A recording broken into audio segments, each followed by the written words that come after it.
La trahison du sang. Dans un village paisible d'Afrique de l'Ouest entouré de champs rouges et de manguiers centenaires, naquit Adama. Son père, Bakari, était un homme respecté, travailleur, honnête et toujours prêt à aider les autres. Sa mère, Aïssatou, incarnait la douceur et la patience. Adama grandit dans un foyer modeste mais rempli d'amour.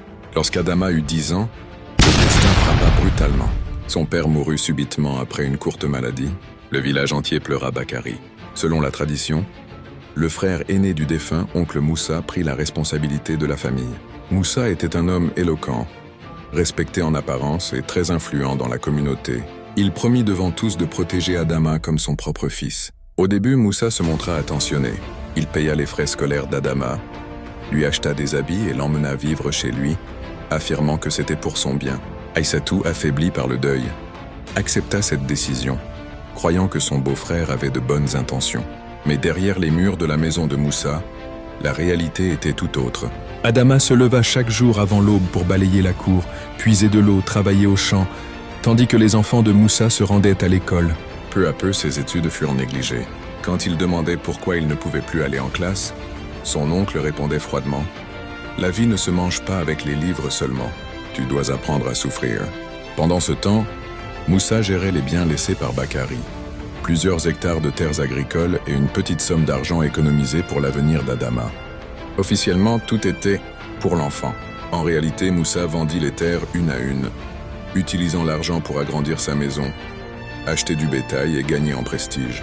Les années passèrent. Adama devint un jeune homme silencieux, observateur, marqué par les humiliations. Il entendait parfois des murmures au village. Ce garçon est l'héritier de Bakari. Pourquoi vit-il comme un domestique? Un soir, alors qu'Adama avait 18 ans, il surprit une conversation qui changea sa vie. Moussa parlait avec un commerçant venu de la ville. Il évoquait la vente finale des dernières terres de Bakari. Le cœur d'Adama se mit à battre violemment. Ce soir-là, il comprit que l'homme qu'il appelait oncle l'avait trahi. Le lendemain, Adama confronta Moussa. « Père Moussa, où sont les terres de mon père? Où est l'argent qu'il a laissé pour moi ?» Moussa éclata de rire. « Ton père est mort pauvre et toi tu n'es qu'un ingrat.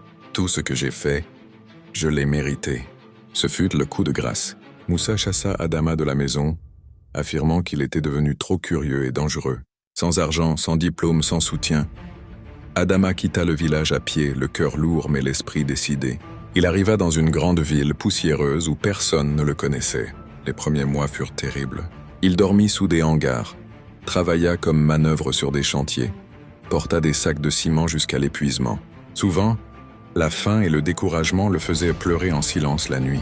Un jour, sur un chantier, Adama rencontra Issa, un vieil homme charpentier. Issa remarqua la détermination du jeune homme et lui proposa de lui apprendre le métier. Adama accepta sans hésiter. Pendant des années, il apprit à travailler le bois, à être patient, précis et honnête. Issa lui répétait souvent « Le bois est comme la vie. Si tu forces trop, il se casse. » Grâce à son sérieux, Adama devint un excellent artisan. Peu à peu, il gagna la confiance des clients, ouvrit son propre atelier et embaucha d'autres jeunes en difficulté. Sa réputation grandit.